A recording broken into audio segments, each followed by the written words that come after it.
Why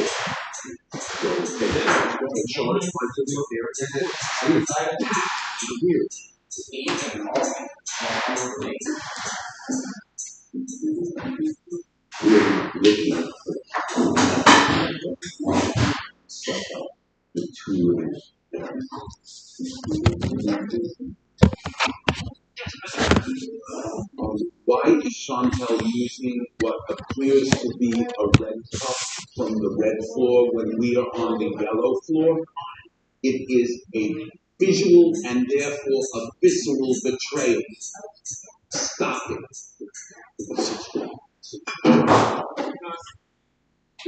Thank you. Total anarchy. Email to Shirley. No mail.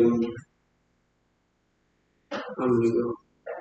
Do you have any idea how Ivy League Phi Beta Kappas was? Mister, I saved your life twice. I can't say how or when or why, but I have friendship matters and I'm just not on the job where I'm at. So then you could know that, okay, you wanted the job after the job. So this is the job that's saying you do it. And that's why you do this very, very good. See you.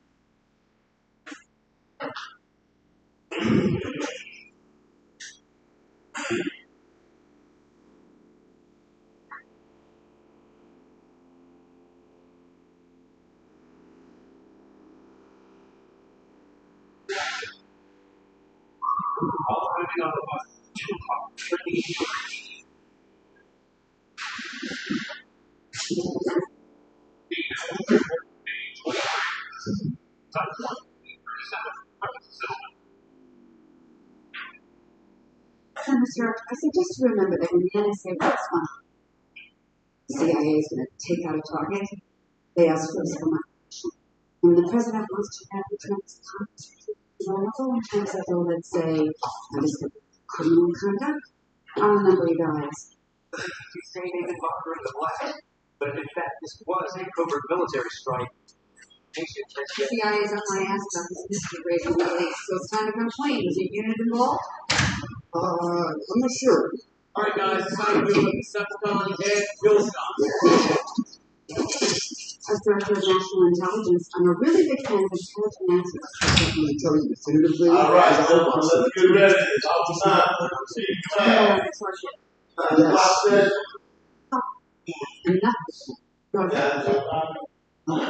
Yes. This body with the perfect invention I invented, right? Oh, God.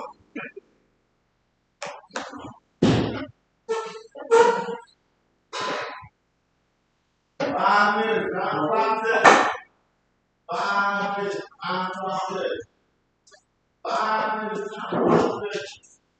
5 minutes. 5 minutes.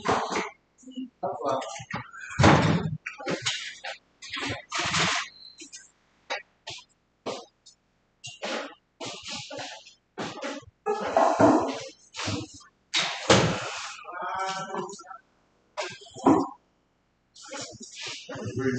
So, say it some more again.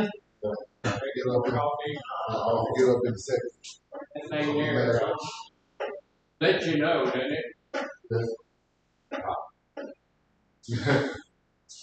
Percolating. I would get me a percolator. I would go to Academy maybe today. They'll get me one of those old timey percolator guys. So, you know. Have you got time to cue in? Well, no, but if the power goes off or anything, you got one of those old timey percolators. Just set that thing on fire. Percolate thing on. We got a little RV, and everything in there runs off of propane. You know, your refrigerator will run on propane, the stove, and your heater, but it doesn't give you any really electricity. Yeah. Oh, I wish it did, but it Doesn't work. don't work quite like that. So I'm going to give me a percolator so I can put it on the stove, So a day without coffee. It's not good. When you wake up in the morning, somebody say, ain't no coffee. They got a new generation that's solar power. Oh yeah, you get solar power. I looked at one. They have one at Sam's that you can buy. It's only like $80. It's solar power. I believe. But all it'll do is charge up your phone or your tablet, something like that. Yeah. So, but you know, that's something you might need. But I didn't. You know, I'm kind of funny about money. I didn't buy it. I thought they felt. Well, you can. There's a place called Patriot.com, and you can get one in there. They're like $2,000-$3,000. Yeah. You can run your house on one of those things. Yeah. You know, usually when it's super duper cold and stuff, today we've got plenty of solar power, but usually, you know, it's not like that. Yeah, ain't a whole lot. But I don't know. That's something I might enjoy getting. But I'm thinking that I do it every time it gets like this. We have some issue. Speaking of an issue, we have stopped broadcasting.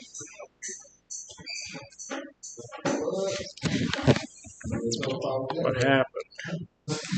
Yeah, maybe we got that solar power thing going. Ah, well, praise God.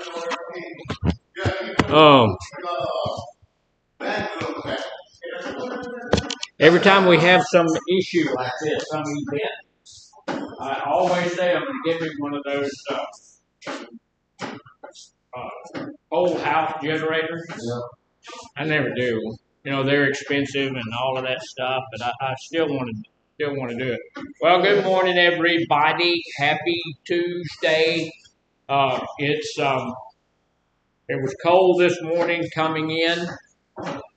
Yesterday it was really strange. It was cold, but there was no ice, and that was really weird. But today there was ice. So there was ice out there today. So, you know, the weirdness went away. If there's supposed to be ice, I want there to be ice. You know, I don't want weirdness. So, happy Tuesday. Make sure that you fill out put your name on your list. There was a day this week, I think it was this week, I did not get, there just wasn't any. Say it again. The sheets, I don't know. Usually, the RA gets the sheets and stuff like that, so when he comes back, we will make sure that he knows we need to get those also in group on time and with your book. And I appreciate that. Thank you for that. I will be over at North after a while to pick up some, the sign-in sheets there. I appreciate you ladies filling those out correctly. Thank you for you stopped putting my name where it says where my name doesn't go, and I appreciate that. You do a good job, and I appreciate it. Mr. Mark, we need some sign-in sheets. Yes, sir. So we're going to do that today. Look, it's still family time. It's still family week. We're still discussing families and how that works and all of that kind of stuff. But we're also going to be delving into stress, and I will tell you that families can be stress-inducing. You know, there's a lot of stuff in our families that can cause us some stress and stuff like that. Some stress is good. You know, if you're a dad or you're a mom and your daughter calls you up and says, hey, we're having a baby. You know, sometimes that can be good stress, right?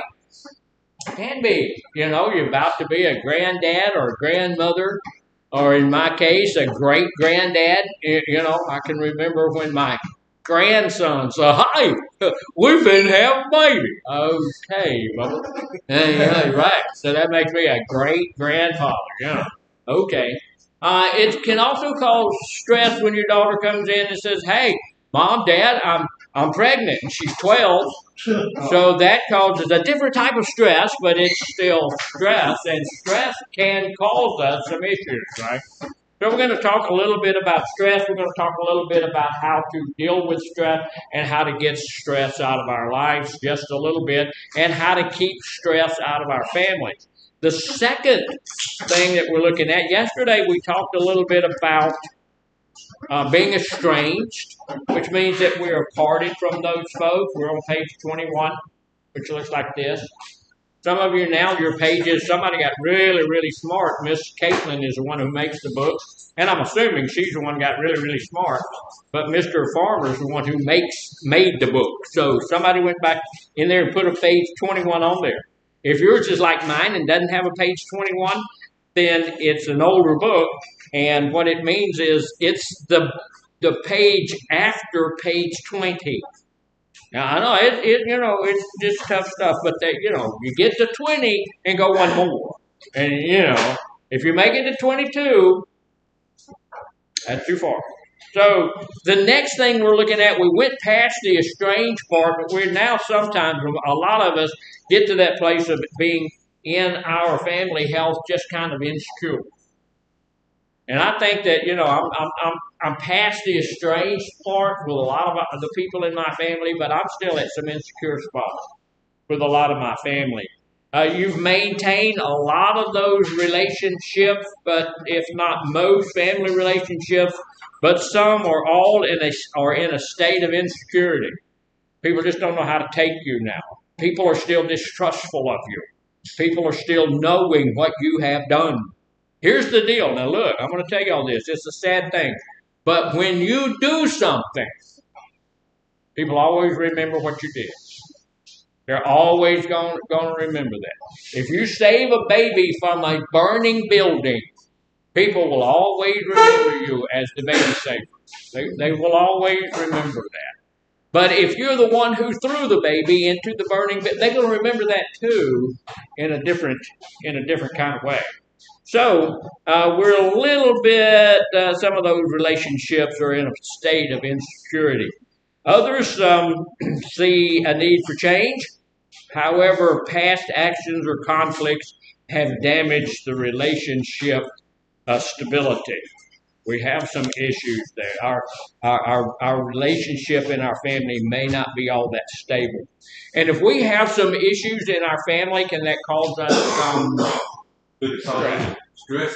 Can it cause stress in your family? Absolutely. Now let me drop a little stress bomb on everybody.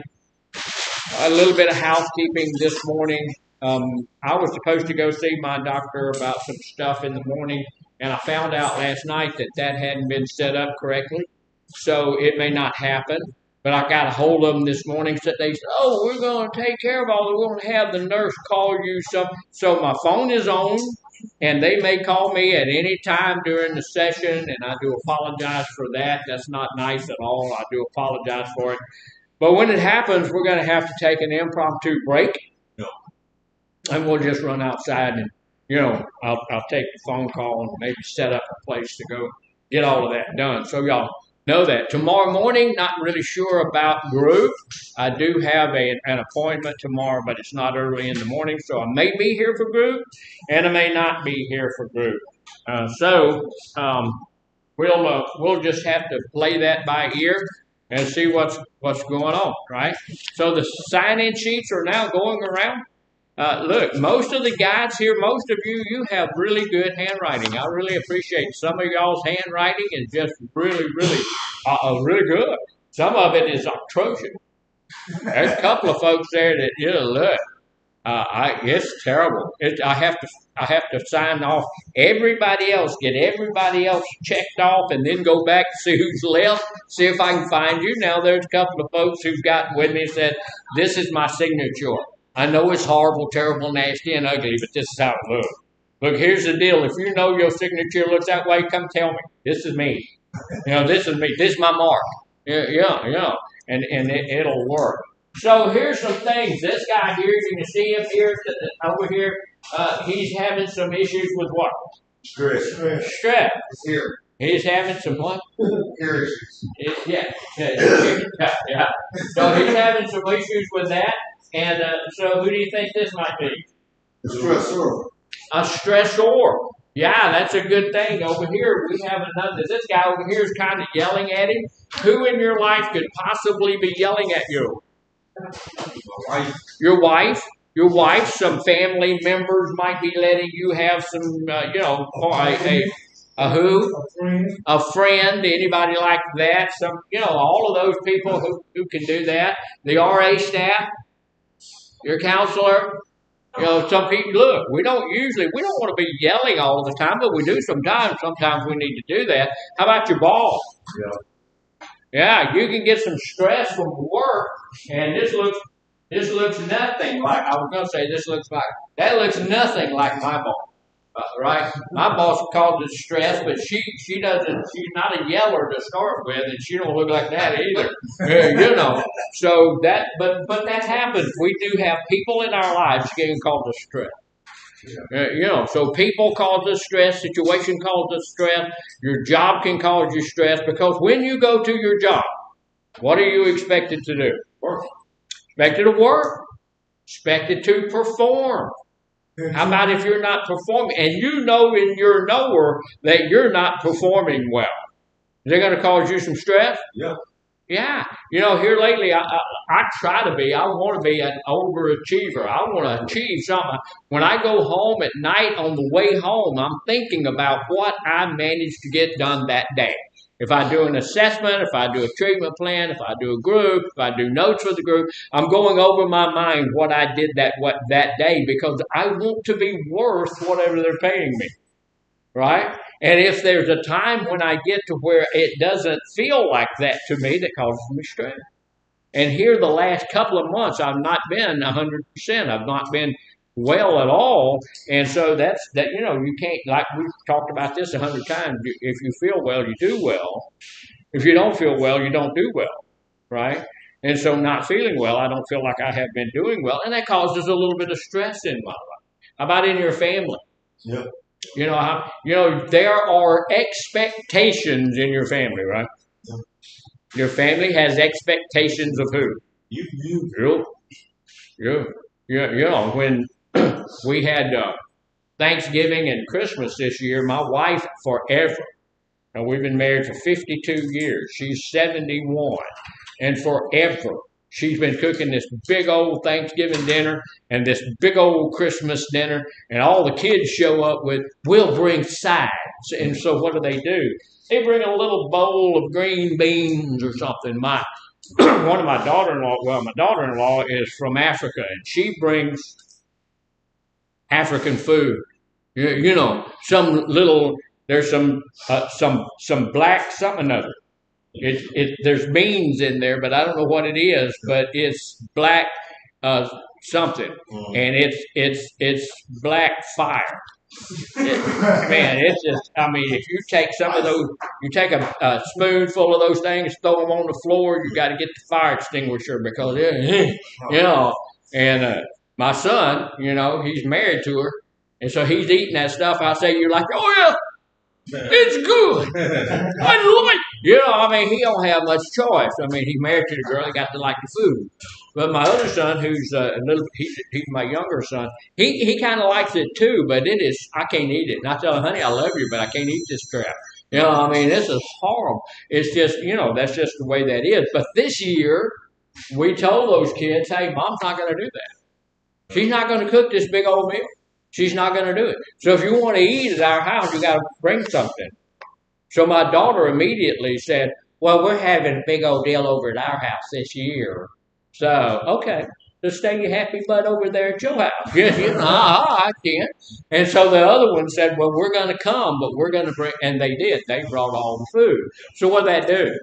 Took a lot of stress off y'all. Took a lot of stress off of the older lady. Put a little bit more stress on the younger ladies. Right? And not just the ladies can cook. My son is the one that bakes the turkey. It's not his wife. She don't know anything much about baking turkey, so he bakes the turkey and all that kind of stuff. But there's some stress there, because why is there stress? Because both of them doing different things. Both of them are doing different things, and it's just different. If we have something different, this is what we always do, but we're not going to do that this way this year. So, okay. it's a little bit different, right? So my wife already, she made a ham for Christmas. She did a little bit of work, and if she stands up long enough, her leg goes numb and all of this stuff. So she's sitting down. She's still got a little bit too much work. So we're thinking next year maybe we're going to go to the restaurant. My sister-in-law and her husband always go to the restaurant. Would that cause any stress on anybody? No. You don't think? You don't think all of those kids are used to coming to our house and eating a big meal and getting the Christmas gifts and all of that kind of stuff? Ain't gonna happen. Yeah. And my wife had said, "Well, I'm not buying gifts for anybody this year. Next year, they're not gonna get any gifts. I'm gonna give everybody a little envelope with some money in it. They're not gonna, not gonna do that."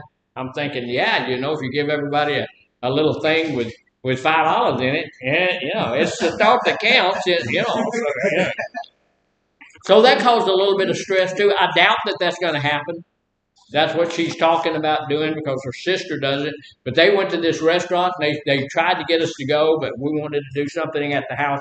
And then when they got through at the restaurant and all that kind of stuff, she called my wife and let her know that food wasn't any good at all.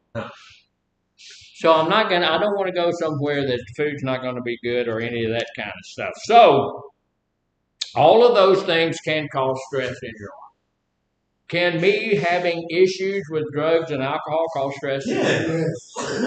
Oh, yeah. It's very stressful. It's stressful for me.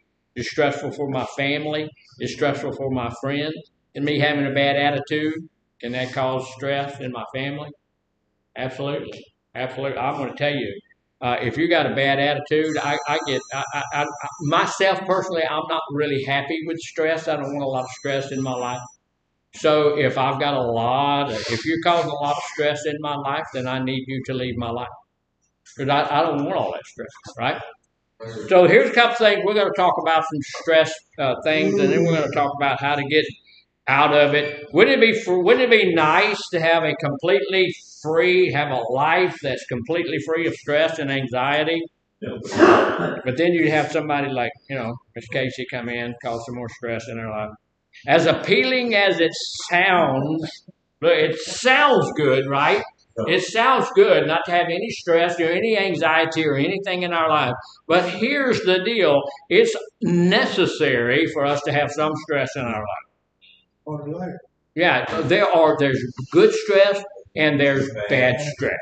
If you're working here at Land Manor and they call you up and they take you down to the end of the hall where there's real, the big guys down there that have all the power and authority and all of that kind of stuff, and they pull you into the office and say, "Look, we're going to demote you. We're gonna put you at a little bit less." Will that cause some stress in your life? Yeah. Oh yeah. That's going to cause a lot of stress in your life.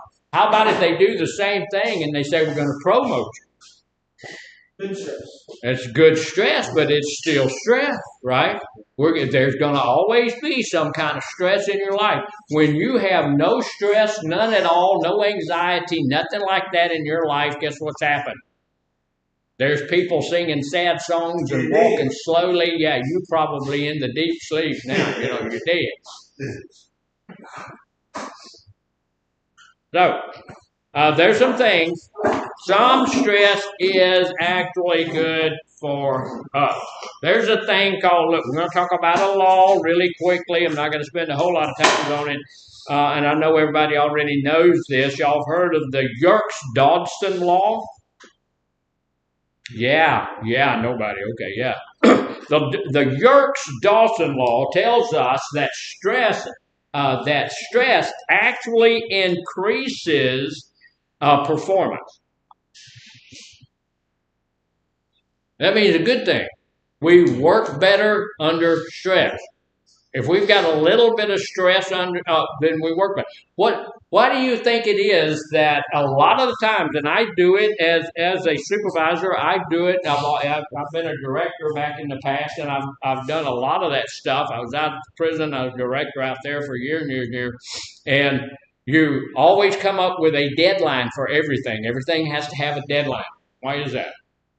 So we get that.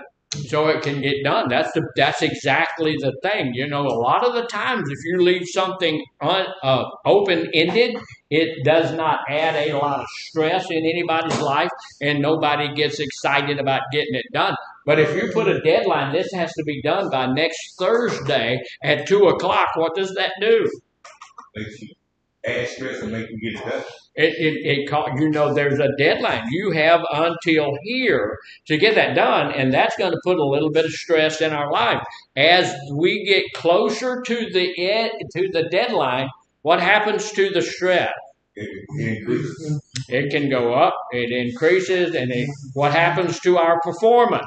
It gets better. It goes up, and with the stress, it's going to grow with the stress as we go along. So some stress, even in our work life, is a good thing, because stress is going to add to productivity in our own life.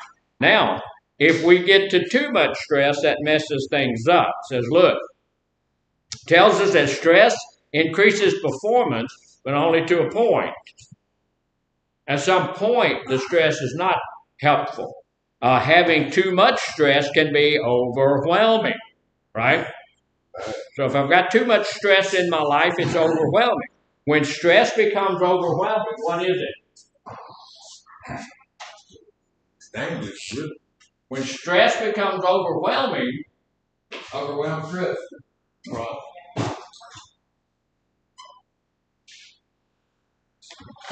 Comes distress. The front part of that, dis, means that it is over what I can handle. Yeah. So it's distress, and I don't need that to happen in my life. Having too much stress can be overwhelming to me. What does it mean for me to be overwhelmed? Whelmed means I got it pretty much under control. Underwhelmed means that I'm way above this. This is just easy for me. Overwhelmed means I can't deal with it. I'm at a place of distress. The stress in my life has crossed that line and gotten me to a place of distress. And so I can't deal with it. So you become distracted. You become distracted by worry, and you overthink every action. I was speaking with someone who works for me the other day. And they said, I know the issue, because they're having an issue with something that they're doing for me. And they said, I know the issue that I'm having with it. I said, well, what's the issue? And the person said, I overthink it. I'm just overthinking it. You know, it's a real simple, easy thing for me to do if I would just do it as an easy, simple thing for me to do.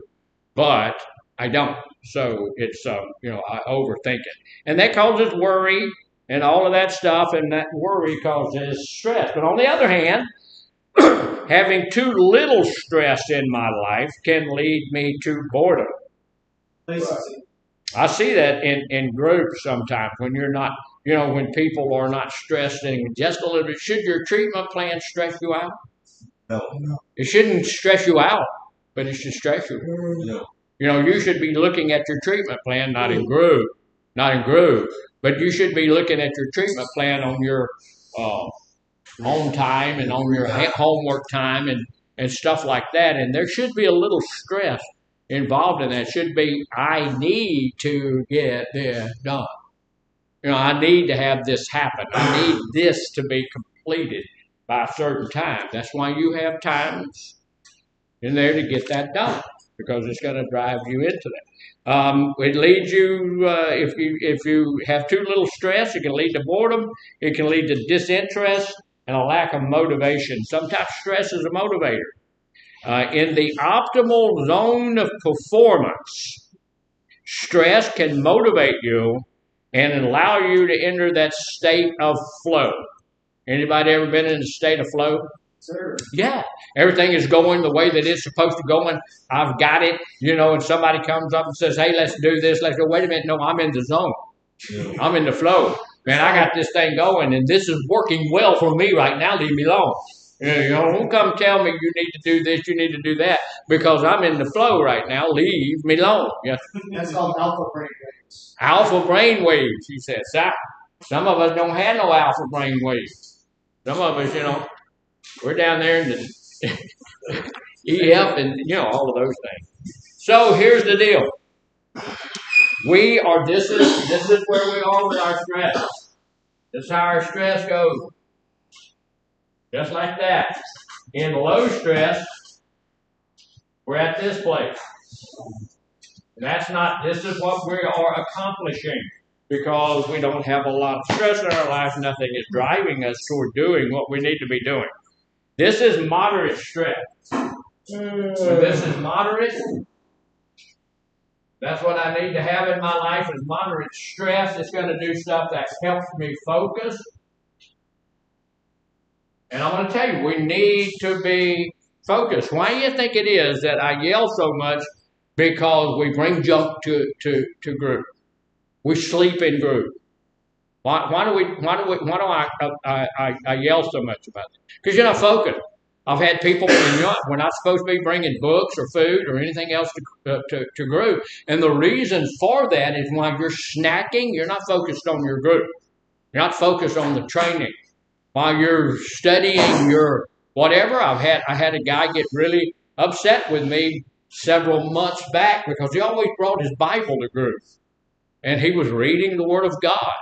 You know, and he let me know, you're a pastor, you're a Christian, you're supposed to be. I was really thrilled that you're reading the Word of God. This is not the appropriate place to be doing that. You know, it's also any other place, you know, not in where you're supposed to be focused. So if there's a little stress on my life, and sometimes I operate as the stressor. And I want to do that because I want you to be focused on what we're learning. Here's the deal. We're in treatment to learn treatment stuff so we can use it to keep us from ever needing treatment again. Why do you think we get incident reports for not being in group? Because we're supposed to be here, supposed to be focused.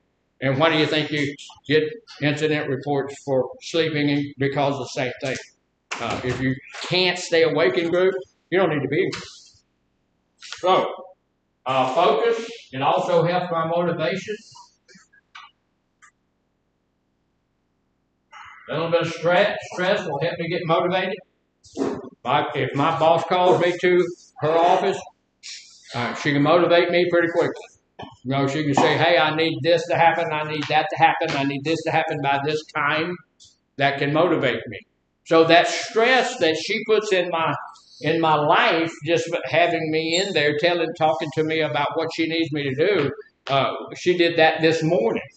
And she motivated, you know, we meet on Tuesday mornings for the clinicals, and we all meet in there, talk about clinical stuff, and at that point in time, she operates in causing a little bit of stress in our lives, and that causes us a little bit of motivation. So it focuses us, it gives us some motivation, and it helps me to be alert. If we have some stress in our lives, we can be a little bit more alert. You know, because why would we do that? Why stress something that's going to cause you to be alert? It activates, not all the way up, but it activates the fight or flight syndrome just a little bit. So that, okay, I'm alert now. I'm paying attention to what's going on. I'm paying attention to what's happening right now in the group. I'm paying attention right now to what's going on in my life. So that's helpful. So it's giving me some alertness. This over here is high stress.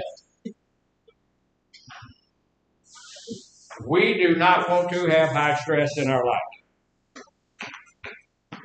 High stress can lead to avoidance, Strokes, disease, causes avoidance, causes overthinking. And look, you really don't want to overthink something. And I know sometimes that sounds good. You know, I'm really thinking about the issue. If I overthink the issue, I'm usually going to screw something up. Because I'm thinking too much about it. And I'm just going to screw it up. If you know what's right, do what's right. Well, if you know what's right, do what's right. What if you don't know what's right? Ask somebody. Go ask somebody. Get educated on it. Do something. Do something to make yourself know what's right. And if you can't learn what's right, that's not a good thing. You can always learn what's right. It gives us a sense, this over here, high stress, it just causes us to have a sense of being overwhelmed. I cannot do it. I can't do anything for it. So, when here's an example. You've been asked to give a presentation. Now, in here, do we ask people to do presentation? To some extent, when you are in your process group, you are supposed to process, right? You're supposed to process your treatment plan. You're supposed to process your future plan. You're supposed to process stuff in your process group. That's what's called process group, right? But that means that you're doing a presentation in front of other people. So what is the number one fear in the world? What's the number one fear in the world? Humility. What is it? Humility. Failure. Failure? What do you think? Speaking in public. That's the number one fear in the world. What's number two? Jail.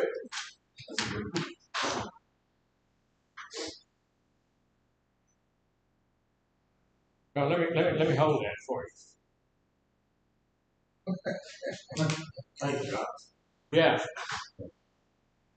So the number two is death, right? Somebody said that. So that tells us that people are more afraid of public speaking than they are of dying. Isn't that crazy? Yes. It's crazy. People would rather die. But I'm going to tell you something. You know, I publicly speak every day of my life, just about. I'm up here every day talking to you guys. On Sunday, I'm speaking in front of a church, a whole bunch more people. But you know, I'm almost always. Usually on Saturdays, I don't. But Saturdays is the one time that that I'm not doing it. So sometimes still, when I get up in front of a large crowd of people, I have these butterflies in my stomach. But here's the deal: when you've been asked to give a presentation, and this is how stress levels can affect your performance doing that. You don't if you have low stress, and I've seen some people with some low stress when they're doing a public announcement or when they're doing a public speaking situation, and they don't do very well if you don't have a little bit of stress in there. If you don't have, if you have very low stress, you don't care enough about the thing to practice or to get prepared. And I've seen people that are speaking in front of a group completely unprepared. Completely unprepared. They get up that morning and get up there with whatever they're going to do, and it's just not good. You look disinterested, you miss important details during the presentation. That's somebody with low stress. That's the person, and I've seen them, that just don't care. I've seen people in group that are supposed to be in group to get something to help them stay in their recovery, and you know they just don't care. You can tell by the way they are acting, you can tell by the way that whether they are alert, or you can tell they just don't care. So that shows they have a low level of stress. They're not too worried about whether or not they're going to make it when they get out of here or not. And that's a sad thing, but you know, people who have that low level of stress about their recovery, are they going to do well in recovery? I don't know. There's always that outlier, but you know, maybe so, maybe no, but usually it's a no. If you have moderate stress, though, the stress that you're supposed to have in there, you're motivated to prepare. You're going to read your speech, you're going to try to get some of it memorized, you're going to try to do well, you're going to study some of that stuff, but it doesn't consume you. It doesn't take over your life. You're moderately stressed because of the situation you're about to be involved in. You appear confident. You're engaged in the presentation. That's what you're supposed to be doing. if you have high stress, you try to prepare, you try to get ready, but you feel anxious, you procrastinate. What does that mean? Put it off. I'm going to put it off. I'm going to put it off a little while. I don't feel like fooling with it right now at this point in time. Go ahead. Yeah, I listen to you now. I understand, but nobody else is. They're all watching you. All in a while. Oh, well, because you're disrupting the I'm class. trying to stay awake. Yeah. So you try to prepare, but you feel anxious and you procrastinate. That means I keep putting it off. I keep thinking, well, maybe tomorrow I'll do it. You can't sleep the night before. So if you've got something to do, you can't sleep the night before. You rush through the presentation, try to get through it. I went to a church one time, young man, first time to get up to preach. And he got up to preach, took him about 5 minutes, you know. When it was all over with, he told me, he said, man, I thought I had enough stuff to go for 2 days, but it just didn't work. So, you know, when you're nervous, you're going to talk fast, you're just going to read whatever you got, and then you're going to sit down, right? So that's stress in your life. You rush through it. So how do you know when you have low, moderate, or high stress? How do you know it? Your performance yourself, that's a good point, yeah. You take a look at how you do, and you can know whether or not you do it. And I don't like to do it, but when I preach on Sunday morning or teach on Sunday night or Wednesday night, it's broadcast. You know, they send it out on YouTube and stuff like that, and I can go back and pick that up and watch it.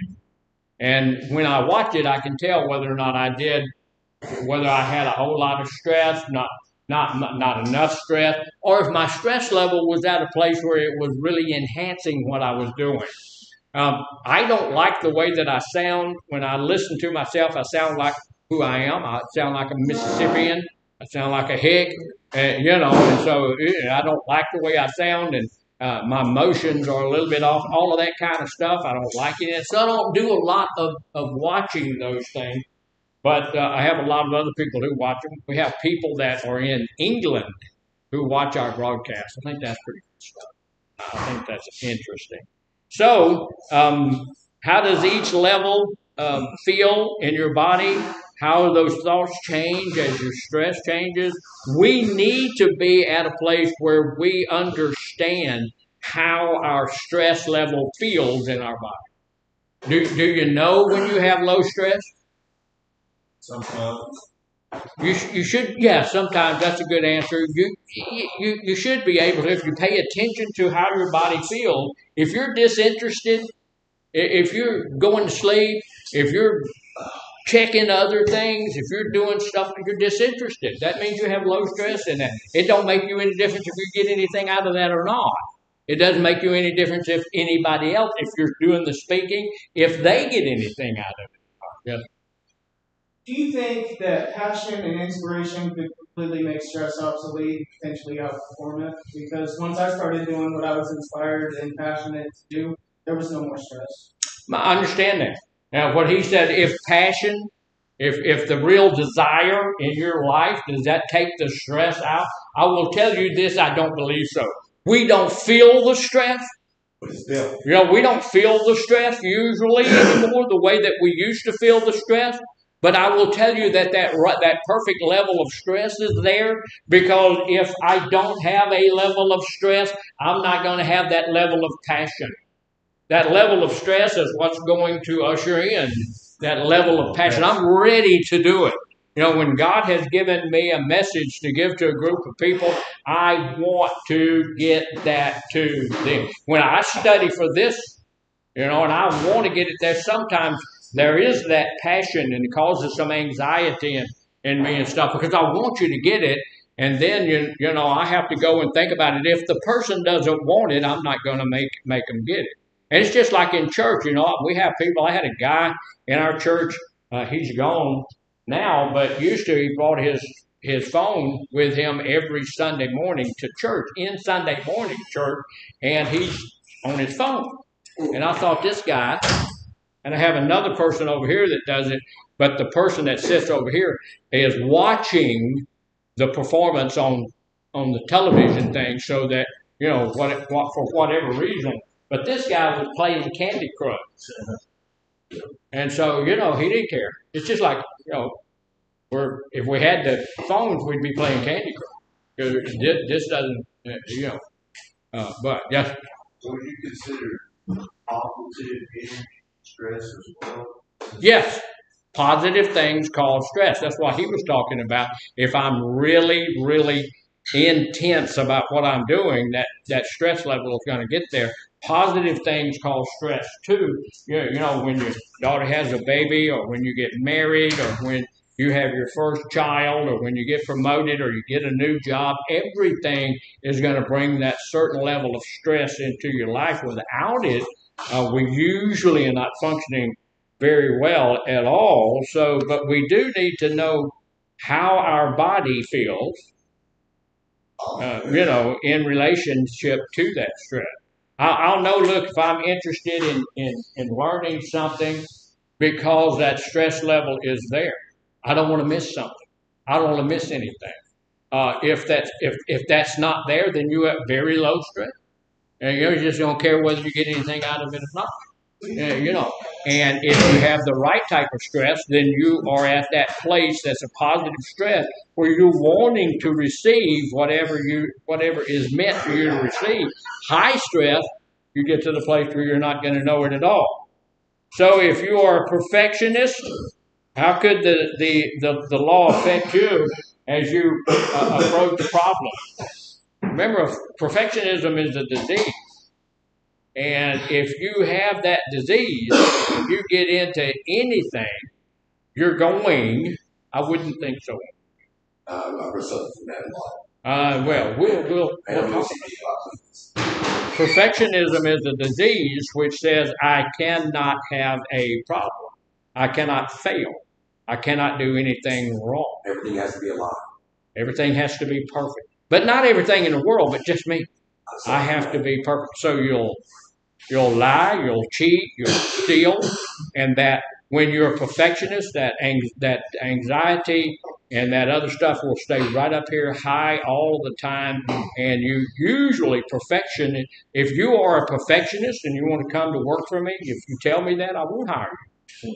Because you're going to lie, cheat, steal, you're going to do whatever you can not to let anybody know you made a mistake. That don't make no sense at all. No, and there's no one in the world like that. You are not, let me tell you this, just to help you, you are not. I know. You are not.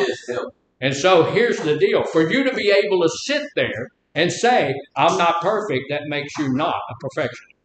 Because a perfectionist can't do that. Somebody who really actually suffers from that disease. Okay, then I'm OCD. Well, that's different entirely. Very high, very high. Okay. That's something else too. Look, if I'm OCD, is that an issue? Mm-hmm. Of course it is. I need to get help with that. That's a disease. It's not something to say, and not you, but I've had people just come to my office and tell me, I'm OCD, man, and brag on it and be happy. Are you happy you got cancer? So you're telling me there's no good in that? No, there's no good in that. There's no good in that at all. It's a disease. What's good about that? It cripples OCD. If you're really that, and I doubt that you're really that, but if you're really that, you cannot leave your house. There are people with OCD, like you're saying, way up here. They don't leave their house. Yep. They can't leave their house. Yep. They can't leave for because nothing is perfect in the world, so they can't leave their house. Everybody has a little bit of OCD, right? Yep. When I leave to go on vacation, it runs across my mind is fire off. Yep. Did I turn the gas off? Did I do this? Everybody has a little bit of that. But there are people who have so much of it that they can't leave their house, they can't have a job, they can't have relationships, they can't do anything else. A lot of us are we're having issues, so we're seeking a label for our issues. And there's a lot of people out there with a lot of stuff behind their names that's really willing to give you an issue. I mean, not an issue, give you a label. So that you can hook that label up to yourself and take some other drug.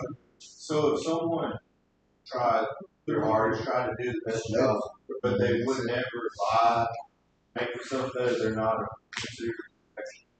No, and here's the deal. I try to do the very best job that I can. I'm not a perfectionist. I know that I can fail. I do fail. And when I fail, I tell people about it. I'm a failure. I'm a sinner saved by grace. I've done all this stuff. I am not a perfectionist. Here's the deal. Trying to do the very best you can, that's good. That's, we do, like the Army says, be all you can be. That's good. Being a perfectionist is a disease that causes you to lie, steal, cheat. If you make a mistake, you kill somebody before you let everybody know you made a mistake. And there's nothing. Think about that. There's nothing good about that. So I would never want to be a perfectionist. Never. That's you. Never. And if you're a perfectionist, you need to get professional help. You need to be sitting with a psychiatrist, with a psychologist to help you get out of that, because your life will never be worth a plug nickel if that's what's in your life. Now, there are people who suffer from that disease. There are people who suffer from rampant OCDism. There's people who suffer from schizophrenia. There's people who suffer from all of that. But once they figure out I'm suffering from that, they don't brag about it. They go get some help, because it's destroying you staying alive. So, and that will cause you a lot of stress in your life. So are there times when you think you would benefit by increasing your stress?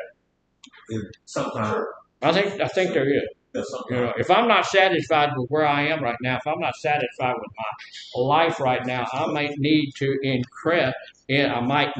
increase my stress level a little bit, so that because if I increase my stress level a little bit, it's going to cause me to want to do something to deal with that situation. I guess you can say I suffer from different areas, but not fully. Yeah, and here's the deal, Mr. Bartow, you are the number one expert on this. You. Amen. I know myself better. And you always will. And I know myself better than anybody else in the world is gonna know me. But when I get to the place where I know I have a debilitating disease, then I'm gonna do something about that debilitating disease. Now look, I'm not saying this is what you're doing. But I will tell you that a lot of people use that, because a lot of the time we're looking for a good excuse for bad behavior. So what we'll do is go and say, well, I'm OCD, I can't help myself. I'm a perfectionist, so I can't I'm hurting other people. And I'm causing people not to want, but I can't help myself because, no. Yes, you can.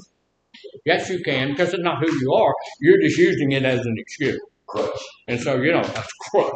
Yeah. So cut it out. If you feel like you're doing that, stop that. That ain't how you ought to be doing.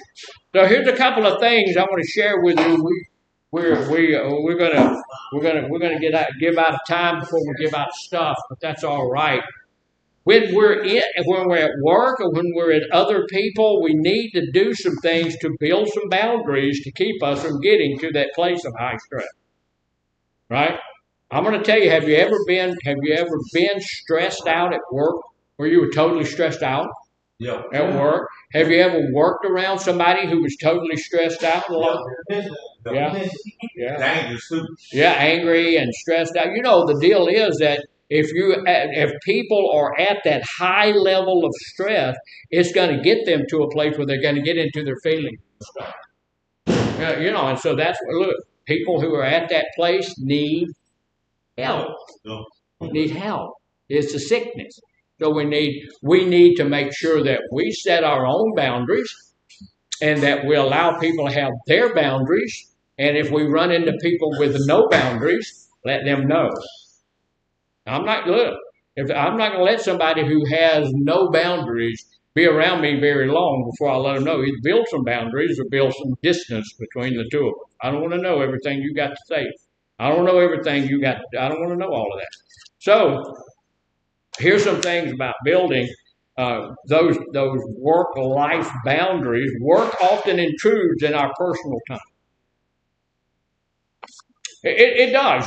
Sometimes, if you're working, you don't have time to do some of the things you want to do. I was actually thinking about that on the way in. I was studying all this stuff yesterday and all that, and I was coming coming to work this morning. I was thinking about the thing. I want to go to Mandeville, Louisiana. Y'all know where that is? Yeah.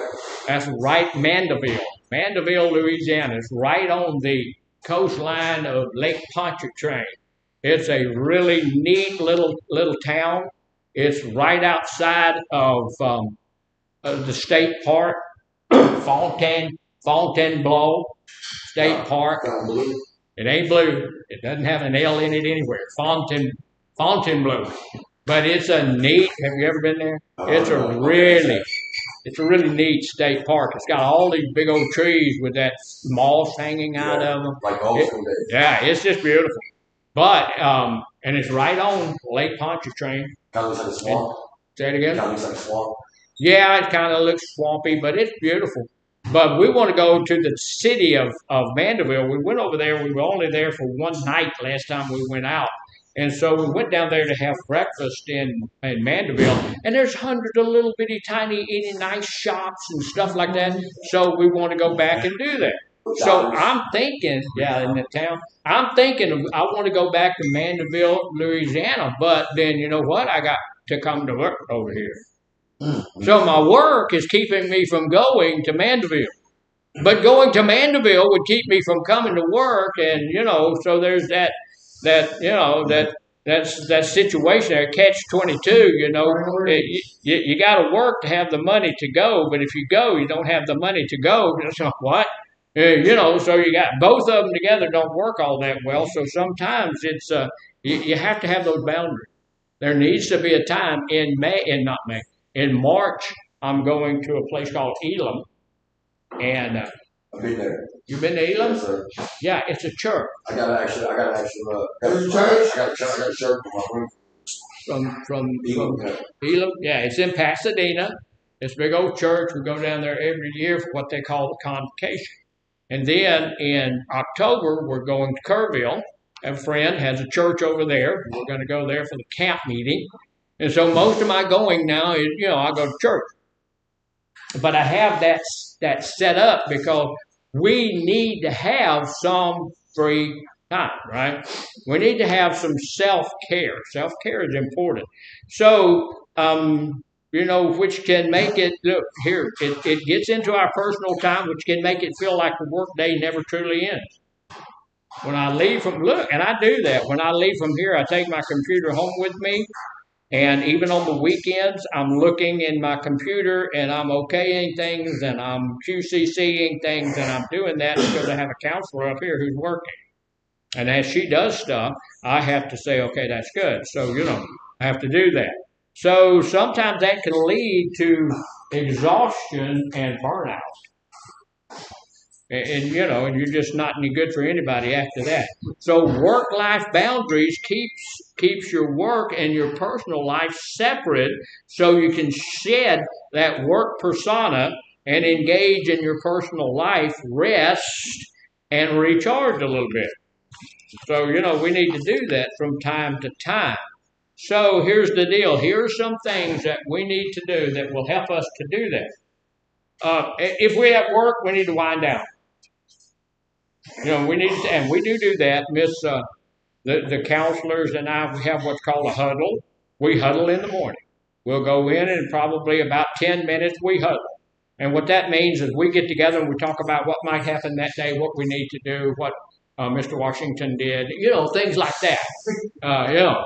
And then we'll do our job all day long. And then at the end of the day, about 4:45 or something like that, we come together again to talk about the day.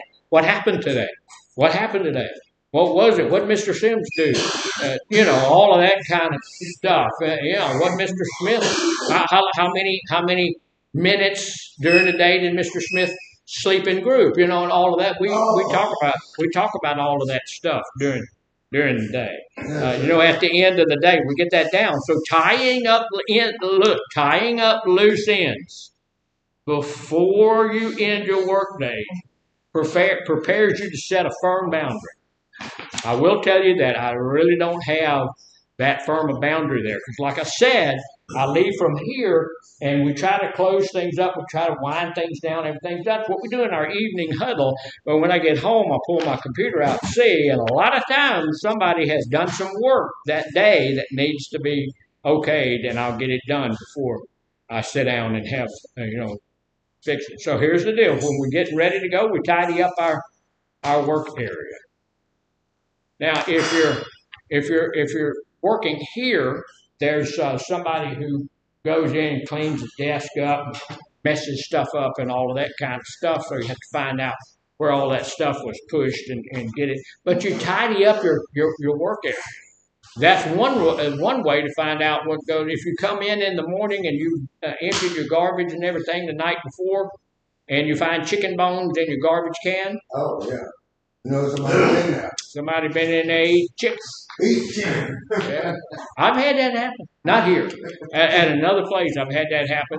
And you go in and I was out at the prison and people, my computer would be on and there'd be chicken bone in my garbage can. And I'm thinking, goodness.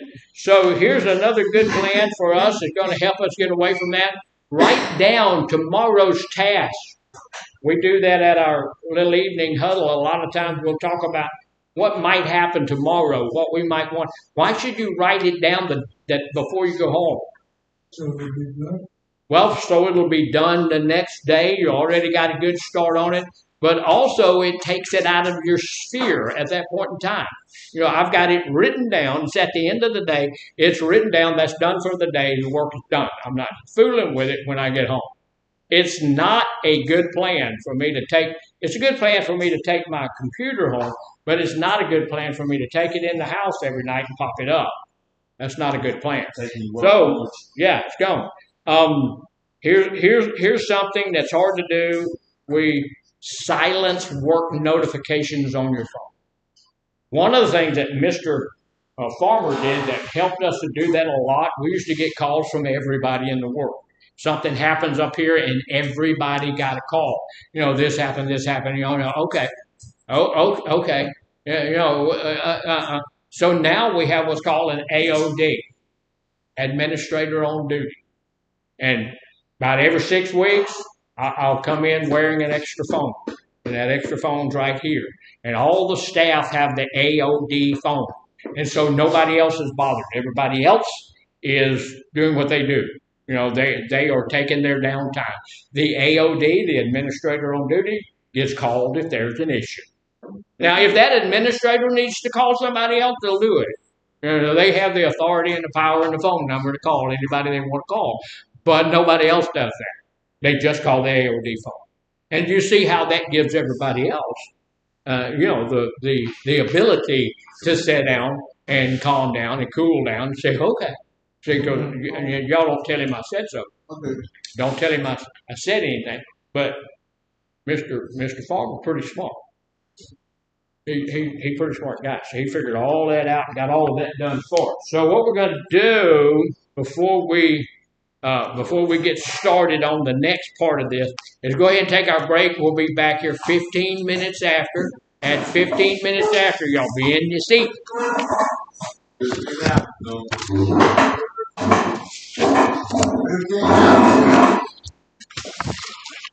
Get that thing in the stand up quick.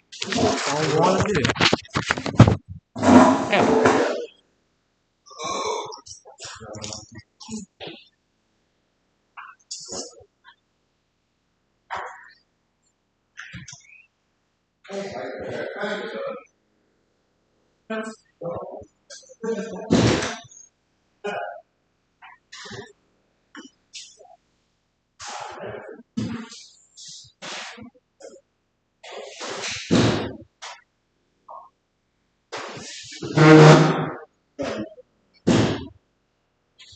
Right.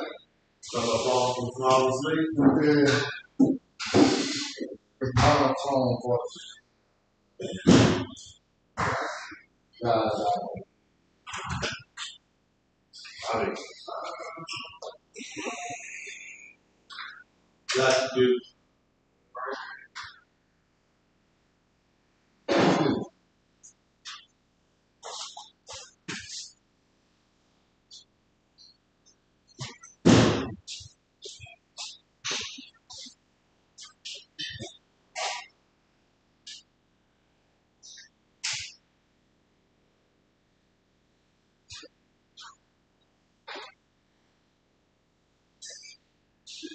Okay.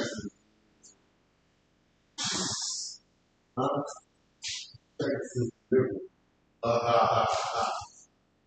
This week, brother.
Yeah.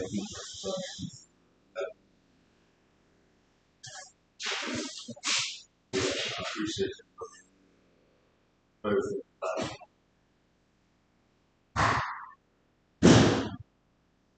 Yeah.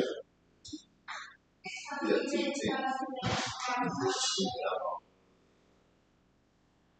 I appreciate you, Steve.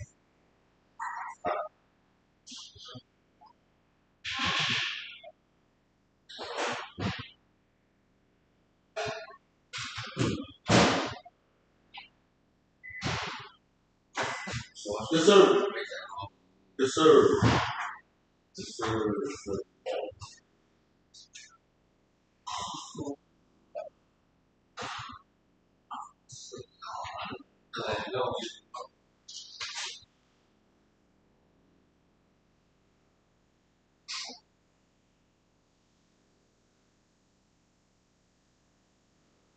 Don't see.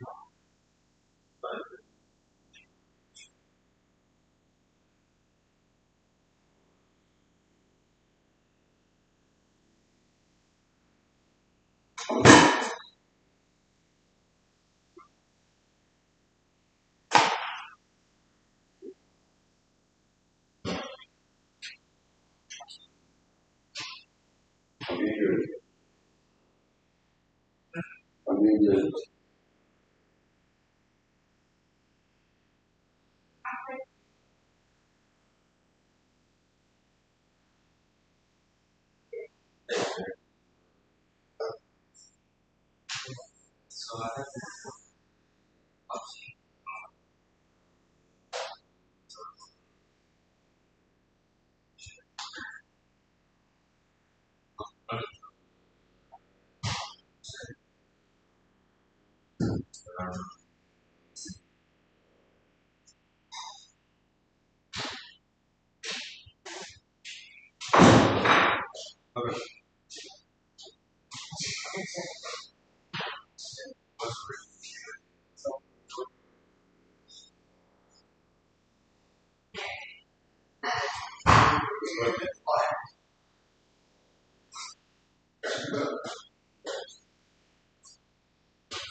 You either.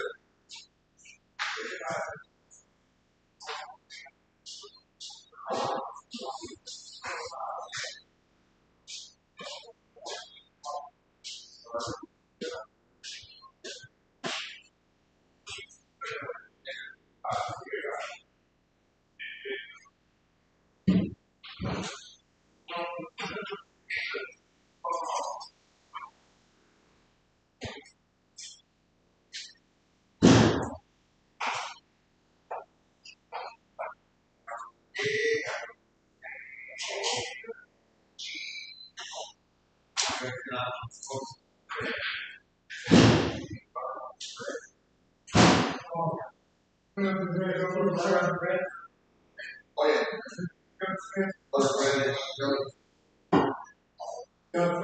yeah.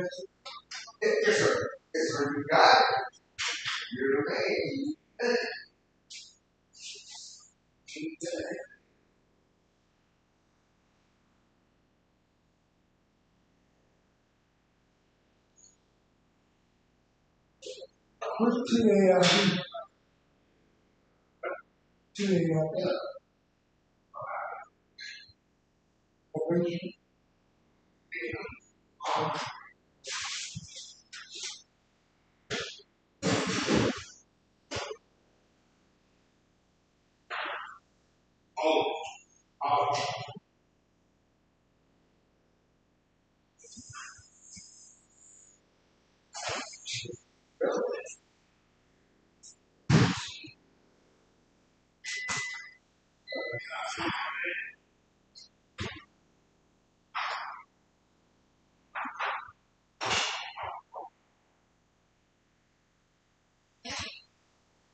And maybe president, you play it.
Look, but who will be found?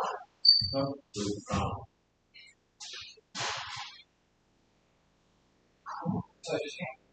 Oh. Oh.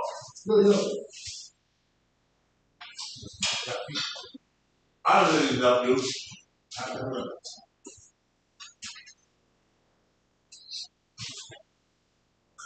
That's it. Go to my bill, I'm ready. I did. But he was there. Doing room what? Room 5. Don't sit down. As soon as you walk in, look to your right.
Alright.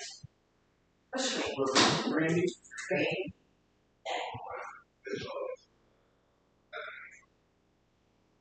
You have ID, birth certificate, social security card. I have an ID, I do not have a lost one.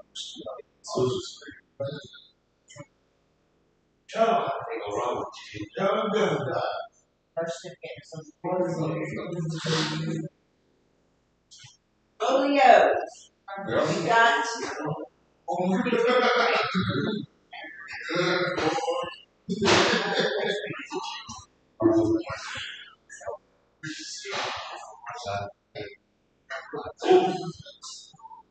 So you need ID. Birth certificate. No, no. ID.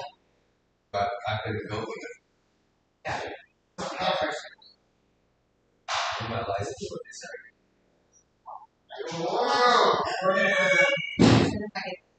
I'm here. Hey. Where did you remember? I know. Oh, sorry. What's your name?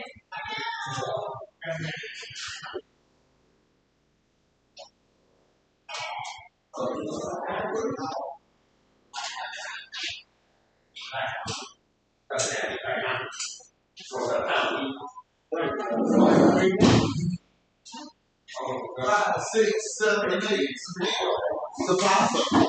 I got 3 minutes. What's your name? 3 minutes.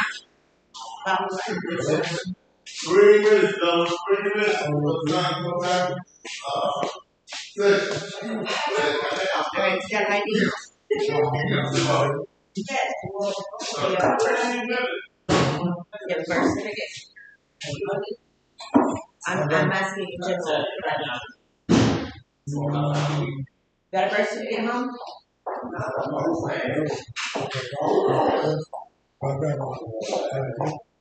Do you have an ID? You need a social security card? What's going on, Miss Steve? So, but all you need is. Can you do what, Steve? Yes, ma'am. Terry, you got all your documents? Tweet card, ID, driver's license, social security. You want to turn the kitchen? Yo. I'll take care of that right Thank you. His name is Toad. Toad. Alright, got ID? Got a birth certificate? Nope. Got a social security card? Nope.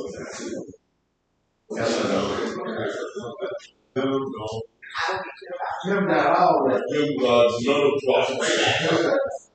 Him got all that. Why you said it? Because I know him don't have none. That's a sweetheart. Him internet.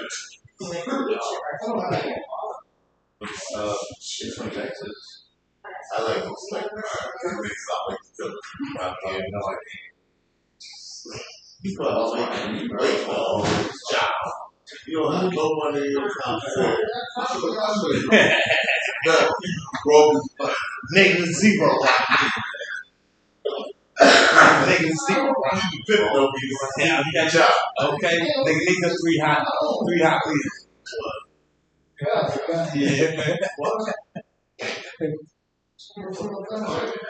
Oh. Yeah.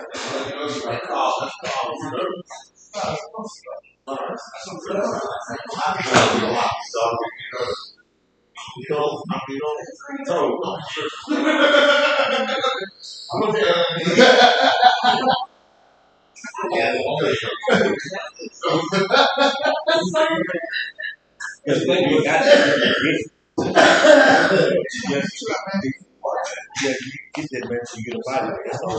That's why she actually told you you have to get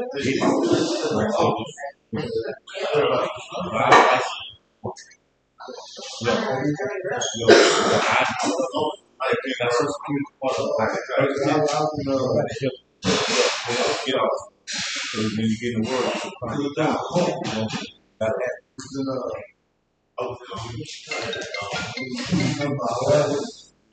They didn't get it.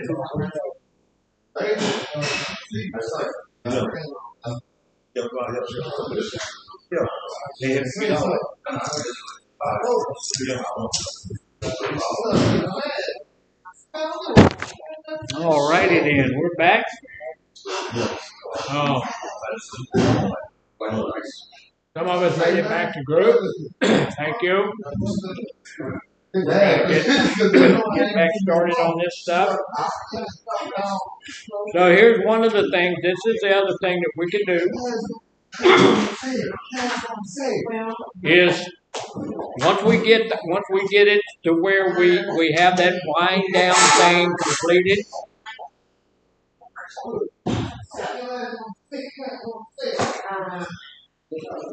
We need to do what's called setting an intention. Setting an intention. And what setting an intention is.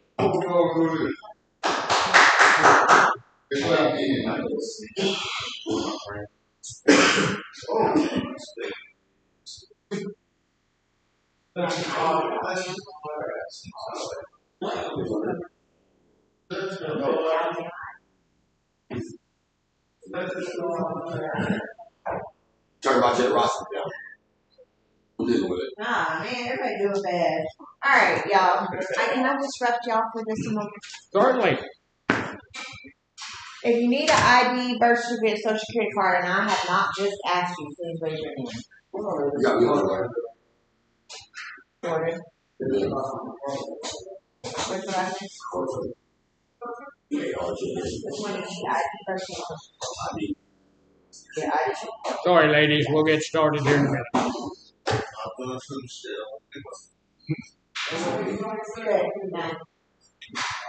Thank you. All righty then.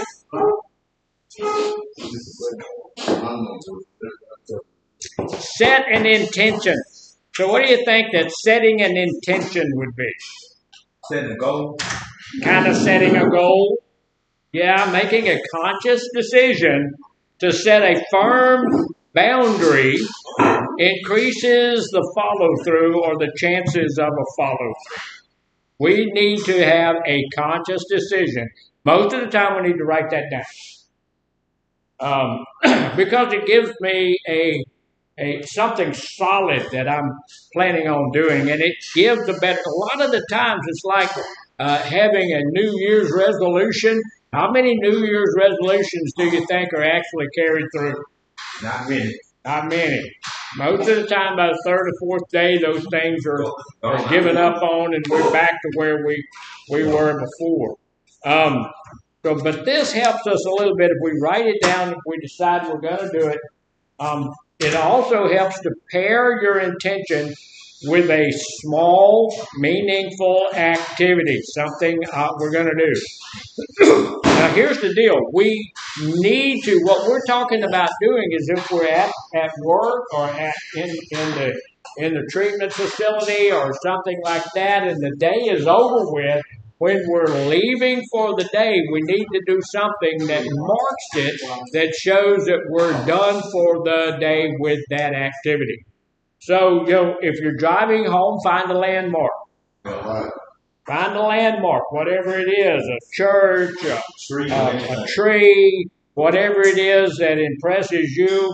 And when you see that landmark every day on your way home from work, as you pass it, you say to yourself, from this moment on, I'm leaving work behind. Now, you can do that, and I think it's better to do that as you leave the parking lot. Yeah. When I'm leaving the parking lot out here, okay, yeah, that day is done. Now, I do, and y'all know I've told you this, I do go over what I've done that day. That just helps me to, okay, I had a goal. Did I meet the goal? Yeah, I met the goal. Coming on the way in the morning, I'm praying, and once I get through talking to the Lord, I'm going to look at some of the things I know that I need to do that day. And then when I go home, I just kind of go over it to make sure that I've done that. At the end of that, just kind of taking stock to see what I've done. At the end of that, I'm going to let myself know that, okay, that day is ended. It's done. So from this moment on, I'm leaving that.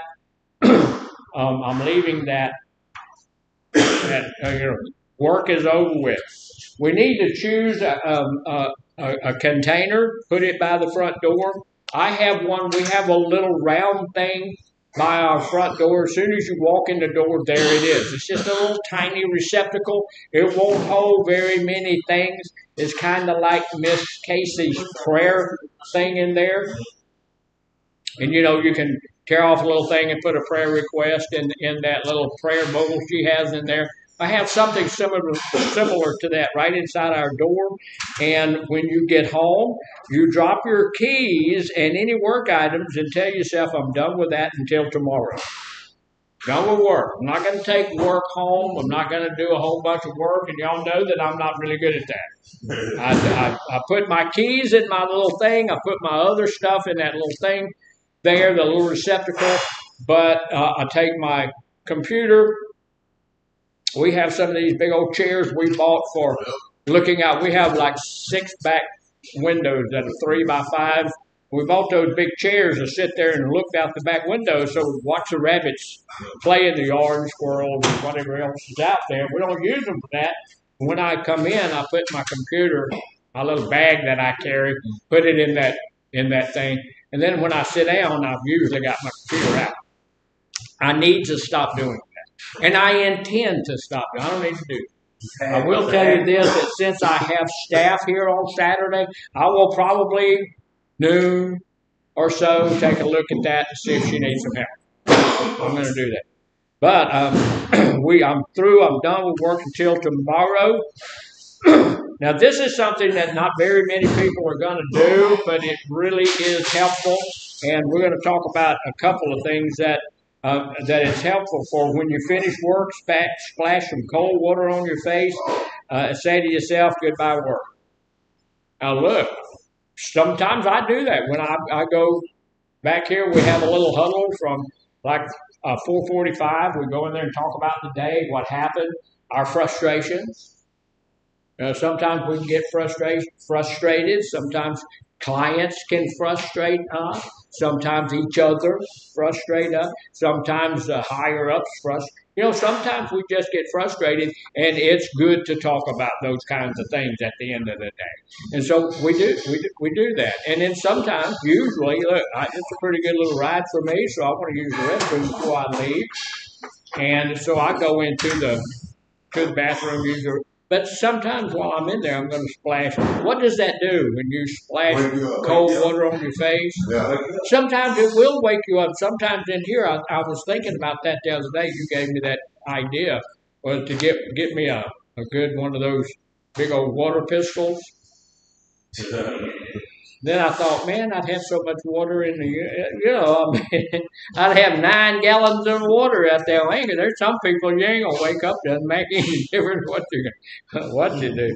But that's something that helps you to do that. It takes away that idea that we are still at work. One of the things it does also is it lowers my stress level because splashing cold water in my face actually lowers my temperature. Right. And lowering my temperature is one of the big ways to wake up, but also to lower stress in my life. It's a stress relief thing. Would it lower your stress level? Got to shoot us in water, face with some water. So if I shoot you, you're gonna raise my stress level. Is that what you're saying? Would it lower your stress level? You'd be like, yeah, it might. Yeah, it might. It might do that. See, that's what makes it a good idea because that would wind up lowering both of our stress levels. Because I'm gonna lower yours with the cold water, and I'm gonna lower mine by being able to shoot you with the cold water. That's a good idea right there. What I'm gonna do is give away donuts. All right. Yeah. I've done that before. It worked pretty well. Mm-hmm. But you got it. But it's too costly. I can't afford it because we've got people. Look, we got about 20 people in our group, and about 17 or 18 people are there. They're conscious. They are paying attention. They're focused. We got 2 or 3 people who sleep. They come to group sleep, dude. And they sit down. When they sit down, it's just another place to sleep. They go sleep almost immediately. They sleep, and then halfway through. They'll do something like wake up just for a second.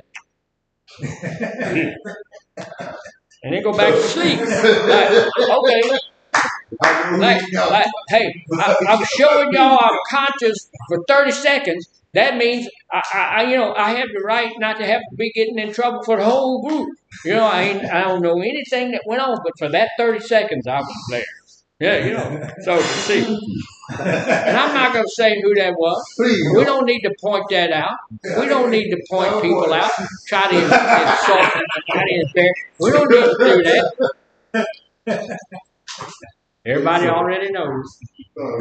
Yeah, So, and what we do, now look, and I do know that some of this stuff sounds silly, but look, every bit of these little things that sound so silly, we have researched them, we have looked into them, we have, and they have done meta-analysis on these things, and they have decided, yes, this absolutely works. So when I splash my face with cold water, not warm water, don't warm it up, splash it with cold water, and say to myself, I'm rinsing away all the problems of my work today. And you walk out of there. And it worked, yeah. I think that kind of late. I put that grandson on. I thought he was born last night, but he wasn't. Say that again. I have a grandson on where I thought he was going to be born last night. Oh. But he wasn't. I'll say, well, that's a good excuse for bad behavior. He's about to be a granddad again, so that gives him a good excuse to sleep in group. Right? I didn't want to sleep Okay. I'm about to be a grandpa. Man, so I see group, right? Yeah. Yeah. If you're speeding and you're drunk while you're driving, all that stuff, and the police pull you over, that's what you tell them. Wait a minute. I'm a grandpa, and they won't give you a ticket. No. Next time you're out there driving drunk, try that. Yeah, it's the same. Yes, like that. So here's the deal. One of the things that we need to do is to modify. We've set an intention, but now we're going to modify our environment. Right. Now, we had a deal around here for about 5 minutes where somebody said, okay, we're not going to have offices. Every office is going to be the same, and we can just all walk into whatever office. A lot of pushback on that. I want my own space. Everybody wants to, we need to have our own space so we can modify our environment. And right now, this is our environment. So how are we going to modify this environment to help us get a little less stress? So your environment can make or break a workday boundary. Making your personal space look and feel distinct from your workspace is crucial. I have at my house a home office. I have a computer in there. I have everything that you need to work in on home. I do a little bit of writing in there. I do some studies. I study for this in there. I study for my stuff, my sermons and all of that stuff at church in there and all of that kind of stuff. But where you work needs to look different than where you live. It needs to be different. Right. That's going to take some of that stress away from us. So change. When you get home, change your clothes. When you go home from work, when y'all get out of here, everybody's going to get a job and all of that kind of stuff. When you go home, don't just stay in whatever you were working in. You need to get out of that. You need to get into comfortable clothes. I do have comfortable clothes. When I get home, I change clothes almost immediately. I want to get rid of whatever I'm wearing. We practice wearing office casual here. Slacks and a shirt and stuff, trying to look kind of nice, kind of professional. When I get home, I have two things that I wear, one or the other. If I'm going to do something, I have blue jeans. I do own some blue jeans, and so I put my blue jeans on, and then I go do what I'm going to do. If I'm not going to do anything but go to bed, I put my jammies on, and go sit and watch a little bit of television with my jammies. But I get comfortable, so we need to do that. Use relaxing or invigorating lighting, scent, music, something that's going to make me feel like I am not at work. This is one of the things, we have people that want to play music at work, and sometimes that's relaxing, and sometimes that helps people to get a little bit more work done. Yeah. So sometimes it is advantageous to allow somebody to have some work. But if I'm playing this music here at work, and that's the same music I'm playing at home, what that does is take my office home with me. And that's not a good plan. So if I'm going to play some kind of music at work, it has to be something, or it needs to be something that's different than what I'm going to play in my own space of power. And those are simple things, but they actually work. If you work from home, and sometimes I do, like I said, I have my home office, close off your workspace, make sure that it is different than everything else. Our house had 3 bedrooms in it. When we rebuilt it, we made 2 of those bedrooms into one big bedroom for our master bed. The second bedroom, we don't want to have any guests or any friends or anybody come over and stay the night, so that's my office. So that door is closed, and so it's closed off from the rest of the house. When I walk in there, I'm working. When I walk back out of there, I'm not. Yeah. I'm at home. So those are just some really bitty things. And then one of the big deals we can do, and we'll be finished with that, is we can change our behavior. One of the biggest and best things I can change is what? Behavior. Me. Yeah. I can change me. I can't change you. If I could, I would. If I could change other people, I would change other people, wouldn't you? Yeah. Oh, yeah. There's a whole lot of other people I would change. I can't change anybody. I can give people, and I do. I try to give people tools to change themselves if they want to change themselves. The biggest thing is I take a look at my life, and I take a look at my life on a regular basis. We're supposed to be taking self-inventory if we are in recovery, what the big book tells us, to continually take self-inventory. Take a look at ourselves and see what needs to change. Then what do I need once I figure out something in my life needs changing? What do I need? You need to change it. I need the courage to change it. And say, okay, this needs to change. I don't know if something needs to change. If anything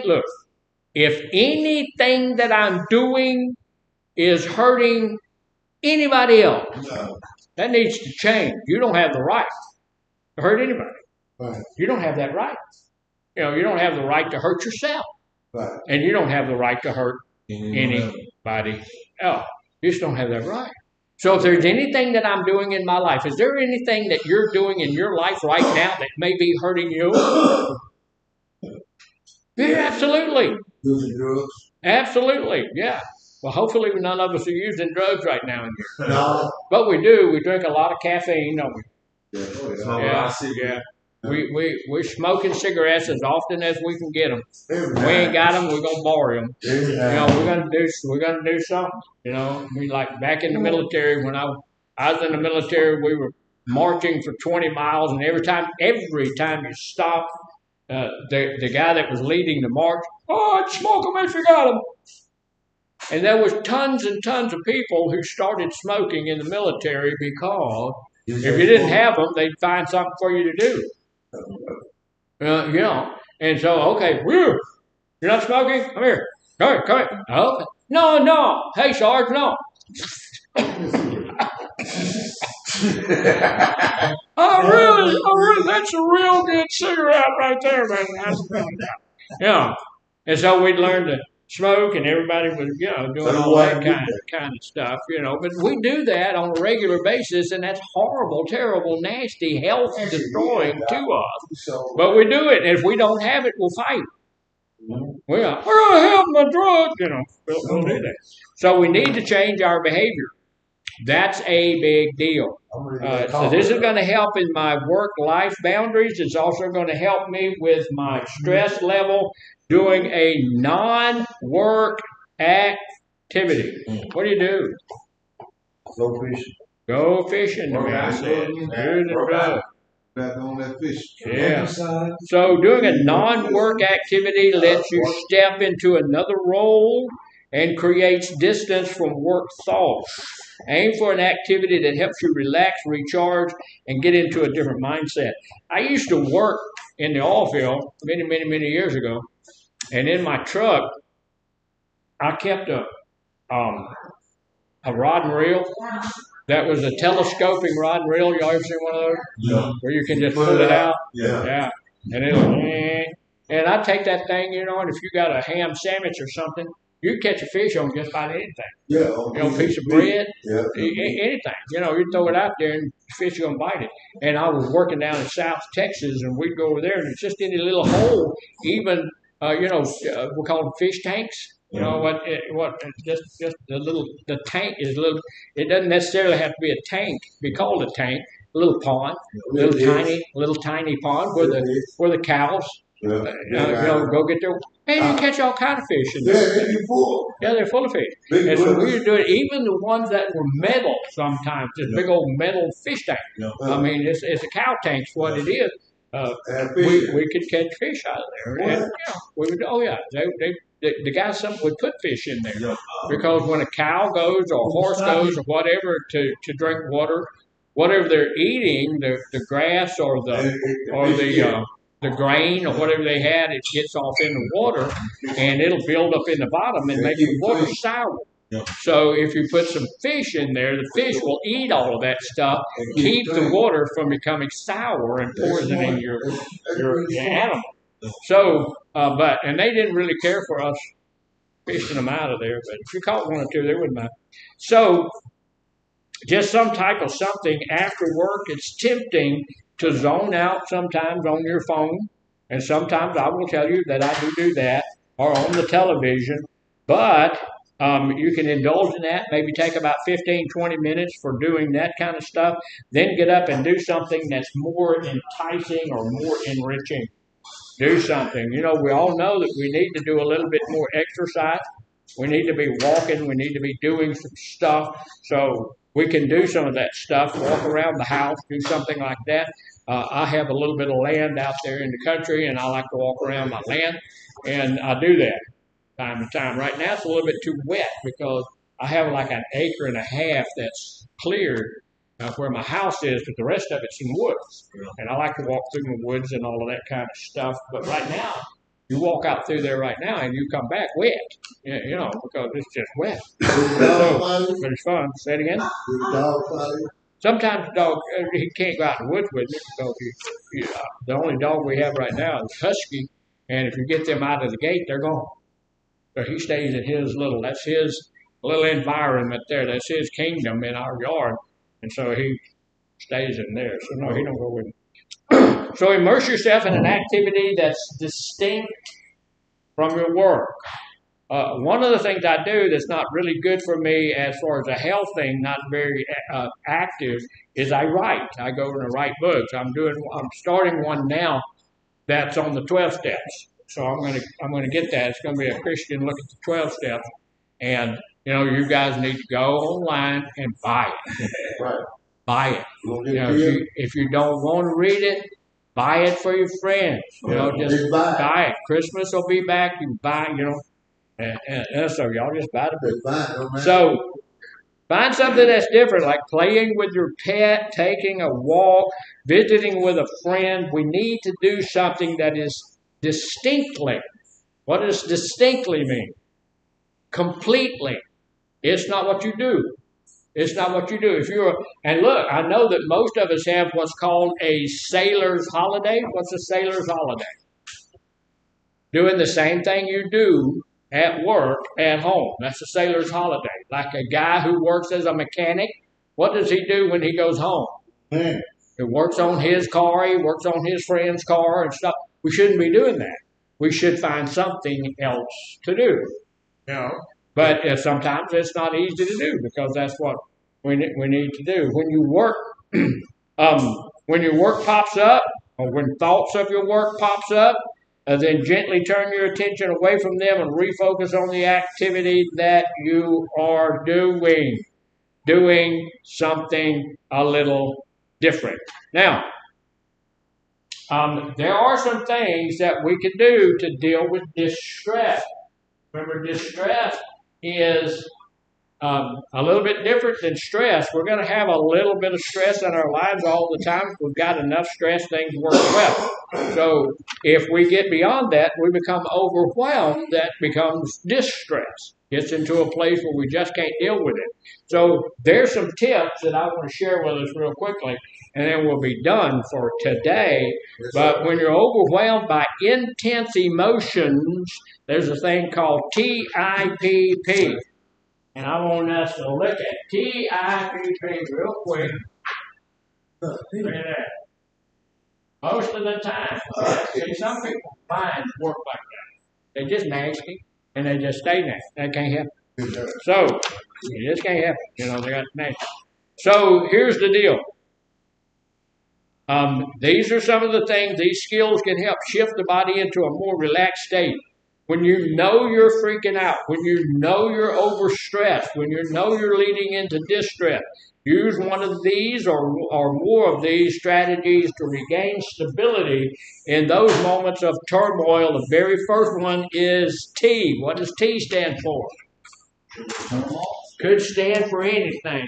No, it stands for temperature. It stands for temperature. One of the things, stress, when we're at stress level, when we're in that distress level, it does the same thing as anger, and it raises your blood pressure, and it raises your temperature. One of the ways to get the stress back out of our lives is to quickly lower our temperature. How do you do that? Cold shower. A cold shower will do it. Anybody here ever had a cold shower? Yeah. I have tried that, dude. I can't do that. You got to be real hot. I won't tell you now. I cannot do that. But these guys, they say, look, temperature, why it works. Cooling the body slows your heart rate and breathing. It shifts attention away from those intense emotions and intrusive thoughts that are coming into your mind. So briefly immerse your face in cold water while holding your breath. You can repeat that 2 or 3 times. Or whatever. There's other options, like you said, taking a cold shower. Now I can put cold water on my face. Your face is one of the toughest parts of your body because it's always hanging out there. It's always getting wetter, it's getting rain and sun and all of that stuff. So it's pretty tough. But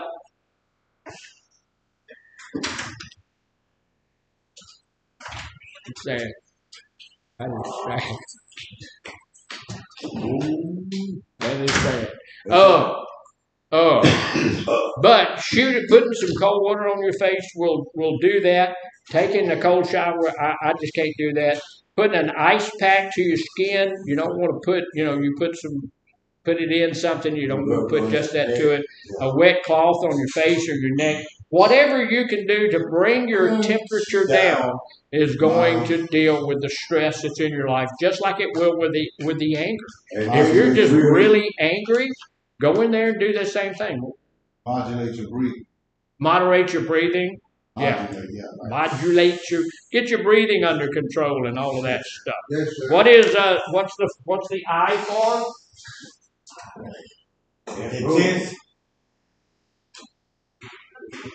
Intense. Intense exercise. Now, exercise doesn't do you any good unless it's intense. Yeah. You need to get your heart rate up. At the gym where I go, they got this big old thing up there that tells you, the age and the amount of exercise you need to do to get your heart rate up by the different ages. Intense exercise lowers stress and increases feel-good brain chemical. So you're going to get a little high when you exercise. It's going to make you feel better. It's going to make you feel better about yourself. So exercise at moderate intensity for about 15 minutes, being careful not to hurt yourself. Walk briskly or jog. Swim laps or ride a bike. If you go to the gym, most gyms have a big old Olympic-sized swimming pool. I don't get in the swimming pool. I don't swim. I can swim. I wasn't a Boy Scout. I was a Scoutmaster, and we used to teach people how to swim. I got like 7 different strokes. I can do all sorts of. What's the most important stroke? Backstroke? Float. The breaststroke. Floating. Learn how to float. Do the Boy Scout float. You have to have your hand up over your head. The water will come right about here, and you can float for days. Yeah. You can float for days. If your canoe turns over, you can float for days. We always taught the guys how to do that, and we taught them how to do the backstroke because at some point the power stroke that you're doing forward, you're going to tire out very quickly. You can't do that. There's power stroke, there's the butterfly, there's side stroke. All of those are pretty tiring. So treading water, you have to know how to tread water. That can be tiring. You can't tread water forever. No. Dog paddling is one of the most tiresome strokes. It is a stroke. It's considered a stroke, but we don't teach it. It's a natural stroke. Just about everybody trying to stay up. But most people, it's not going to keep you up very long. But floating is one of those things, and so that's a big deal. I don't swim at the gym because there ain't no telling what in the gym. I see all kinds of people off in the gym. I'm not gonna do that. No, I'm not gonna do that. I don't want to do that. Swim laps or ride a bike. Now here's the deal: if you want to swim at the gym, is that up to you? Yeah. Yeah, nobody's asking me if they want to swim. I know one lady that's all she does. Her husband works out. He lost about 600 pounds or something like that. He was a truck driver for his whole life, and he just spread out a whole bunch. But he lost a whole bunch of weight, and he's there every day working out. And she goes and she'll come say something. They drive different vehicles. She'll come say something to him, and then she'll go get in the pond. That's exercise. Yeah. And so that's what she does. So, what's the first P for?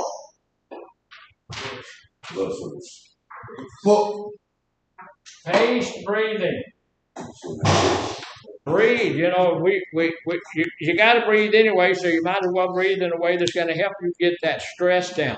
Paced breathing increases oxygen intake. It lowers blood pressure and heart rate. Pretty neat, but you have to know how to do it. You inhale through your nose and count to 4 while you're inhaling. Then you hold your breath for a count of 7. That's not that long, is it? Mm-hmm. You hold your breath for a count of 7, and then you exhale out of your mouth, but you do it very slowly, and you count to 8 as you're allowing the breath to come back out of your body. And you repeat that several times. as often as, repeat it several times, and you will wind up feeling a whole lot better. It's going to bring that stress down. It's going to bring all of that stuff down. Now, look, if you do that, out here, you're standing over here and you start doing it, somebody's going to think you're having a stroke or something. So you might want to do it in your bedroom, you might want to do it in the bathroom, wherever you need to do it. It's kind of like a private thing, unless we're doing it in the group. And sometimes we have done that, go through the whole group, do the enhanced breathing, or the paced breathing rather. And, and it works out pretty good for folks. It'll bring all of that stuff down. What's the last piece? The